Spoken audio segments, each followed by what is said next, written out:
of class 10th. Here, this is your chemistry notes about to discuss how do metal carbonates and metal hydrogen carbonates react with acids. Now, in previous lecture, we have discussed about how acid and metal react together to give salt plus hydrogen gas. And in previous, we have performed an activity which is about granulated zinc and sodium hydroxide solution. Actually, what we have done in activity 2.4, we have taken some pieces of granulated zinc metal in a test tube, and then we have added some sodium hydroxide solution and warmed the contents, both contents.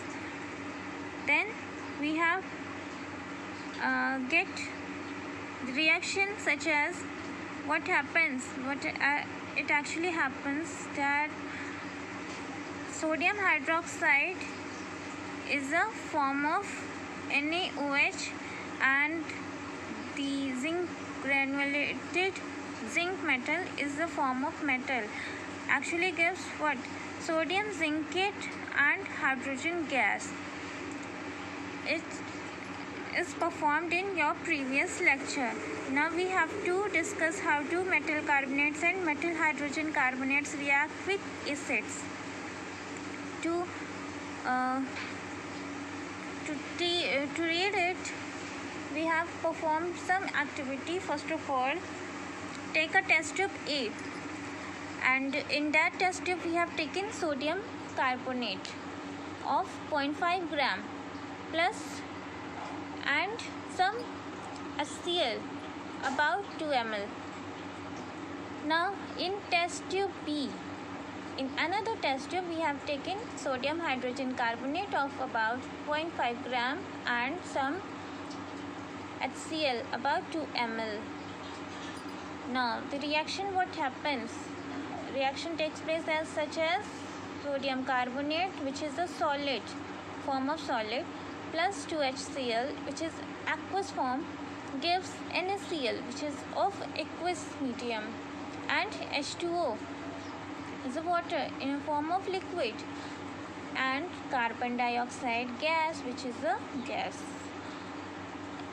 For second test tube B, we have taken sodium hydrogen carbonate and the reaction takes place such as HCl and hydrogen carbonate, sodium hydrogen carbonate gives us sodium chloride, water and carbon dioxide gas. We have taken lime water. Lime water is known as in Hindi चूना पानी, ठीक है. Then हमने क्या किया, पास किया carbon dioxide gas. We have performed a activity. In this we have shown that how metal oxides, this is your calcium hydroxide, react with carbon dioxide, gives calcium carbonate and water. Calcium carbonate is a form of a solid such as is represented as S, and this arrow represent a PPT. PPT means precipitate. तो आपको calcium carbonate का precipitate मिलता है और water मिलता है. जब आपने कैल्शियम हाइड्रोक्साइड को इस जो आपको ये गैस मिली है कार्बन डाइऑक्साइड, इससे पास कराया, ठीक है. और अगर आपने बहुत ज़्यादा इससे पास करा दिया है, this is your form of lime water. Calcium hydroxide आपका एज अ लाइम वाटर यहाँ पे यूज़ हुआ है, और इसका जो मीडियम है वो एक्वस है क्योंकि ये वाटर के साथ सॉल्युबल है या फिर वाटर में डिसॉल्व है. वहीं कार्बन डाइऑक्साइड आप रिएक्ट किया गया है, उससे रिएक्ट करवाया गया है और आपको फाइनली CaCO3 का PPT मिला है जो कि सॉलिड फॉर्म में है। ये सॉल्युबल वाटर में नहीं है, this is insoluble in water and of water. Then excess passing of carbon dioxide gives us, अगर आपने एक्सेस पास करा दिया है इस मिक्सचर में, तो क्योंकि यहाँ जो भी आपको ऑब्टेन हुए हैं कैल्शियम हाइड्रोक्साइड सभी कैल्शियम कार्बोनेट में टर्न हो गए हैं, और जब टर्न हो गए हैं तो सभी जो है यहाँ पे अब एक भी कैल्शियम हाइड्रोक्साइड नहीं बचा है, सभी कैल्शियम कार्बोनेट में बदल चुके हैं। उस कैल्शियम कार्बोनेट से और वाटर से अगेन जब कार्बन डाइऑक्साइड रिएक्ट करता है तो फाइनली आपको calcium hydro by CaHCO3 whole twice soluble in water मिलता है, और इसे आप कैल्शियम हाइड्रोजन कार्बोनेट कहते हो। ठीक है, और लाइमस्टोन, चॉक, मार्बल ये सभी जो हैं आपके एक कैल्शियम कार्बोनेट्स के फॉर्म हैं। अब आइए मेटल हाइड्रोजन कार्बोनेट और मेटल कार्बोनेट्स जब भी एसिड के साथ रिएक्ट करते हैं तो फाइनली आपको क्या मिलता है, सॉल्ट मिलता है, कार्बन डाइऑक्साइड मिलती है और वाटर मिलता है। अब जो नेक्स्ट टॉपिक है आपका वो है how do acids and bases react with each other. जो भी एसिड्स और बेस हैं वो एक दूसरे से कैसे रिएक्ट करते हैं, तो आपने स्मॉलर क्लासेस में पढ़ी होंगी, जूनियर क्लासेस में, कि जब भी एसिड और बेस एक दूसरे से रिएक्ट करता है तो सॉल्ट प्लस वाटर ऑब्टेन होता है।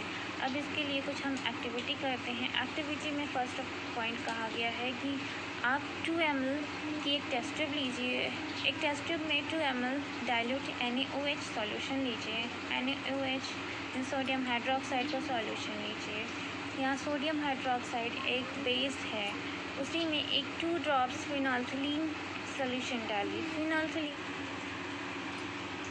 फिनोल्फिलीन सॉल्यूशन आपने जब डाला उसके बाद आप जब कलर उसका ऑब्जर्व करोगे सॉल्यूशन का तो कुछ डिफरेंट होगा ना, उसमें कुछ डालिए HCl ये ड्रॉप बाय ड्रॉप डालने हैं आपको, फिर उसका आपको कलर चेंज देखना है। जब आपने कलर चेंज उसका देखा, पाया क्या आपने कि आपको उसमें फिर सोडियम हाइड्रोक्साइड मिक्स करना है कुछ ड्रॉप्स, और आपको फाइनली पिंक कलर का फिनोल्फिलीन वापस से रीअपियर हो जाएगा। ऐसा क्यों होगा, वाई? आंसर इसमें ये आपको एक्टिविटी में दिया है, इसका आंसर ये होगा कि this is due to the effect of base nullified by an acid. इसमें इफ़ेक्ट क्या है, ऐसा इसलिए हो रहा है क्योंकि एक बेस जो है न्यूट्रलाइज हो रहा है एक एसिड से, और एक एसिड एक बेस से न्यूट्रलाइज हो रहा है, और इससे आपका जो इक्वेशन होगा ये कुछ इस तरह से बनेगा, NaOH plus HCl gives us NaCl plus H2O and finally acid plus base gives us salt plus water. Reaction of metal oxides with acids. आपने यहाँ पे भी एक एक्टिविटी करनी है। कॉपर ऑक्साइड एक बीकर में लिया, उसमें कुछ HCl लिया, डाइल्यूट HCl, हिलाते हुए उसमें डालना है, देन उसका सॉल्यूशन का कलर आपको देखना है। तो सॉल्यूशन का जो कलर हो जाएगा वो कुछ ब्लू और ग्रीन टाइप का लिया रहेगा, ब्लूइश ग्रीन।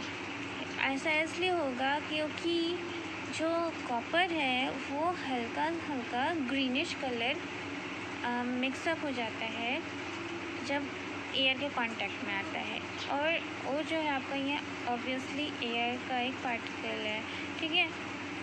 तो ऐसा इसलिए होता है केमिस्ट्री में, अगर आप देखोगे, due to formation of copper second chloride, यहाँ पे कॉपर सेकेंड क्लोराइड का फॉर्मेशन हुआ है और इसलिए यहाँ ये जो कलर है ब्लूइश ग्रीन हो गया है।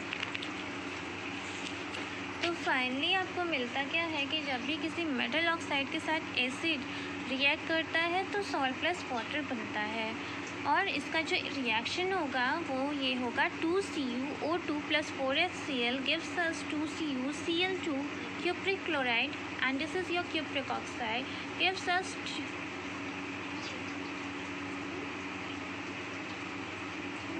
cuprous oxide. This is your cuprous oxide and gives us you cuprous chloride, yes, 2H2O plus O2. Reaction of non-metallic oxide with base. अब यहाँ पे किसी नॉन मेटालिक ऑक्साइड का एक बेस के साथ अगर रिएक्शन देखोगे तो क्या होगा. Non metallic oxide are acidic in nature. Since क्या है कि जो नॉन मेटालिक ऑक्साइड है वो उनका नेचर एसिडिक होता है. Example carbon dioxide. Carbon dioxide को जब भी आपने लिया कैल्शियम हाइड्रोक्साइड के साथ तो आप पाते क्या होगी, आपको मिलता है कैल्शियम कार्बोनेट. और इससे वाटर, और इसलिए सॉल्ट प्लस वाटर, यहाँ पे भी सॉल्ट प्लस वाटर ऑब्टेन हो रहा है. इसलिए नॉन मेटालिक ऑक्साइड किसी बेस के साथ रिएक्ट करते हैं तो सॉल्ट प्लस वाटर ऑब्टेन होगा. आज तक के लिए इतना. अब नेक्स्ट वीडियो में हम लोग डिस्कस करेंगे फर्दर चैप्टर्स या फर्दर लेक्चर.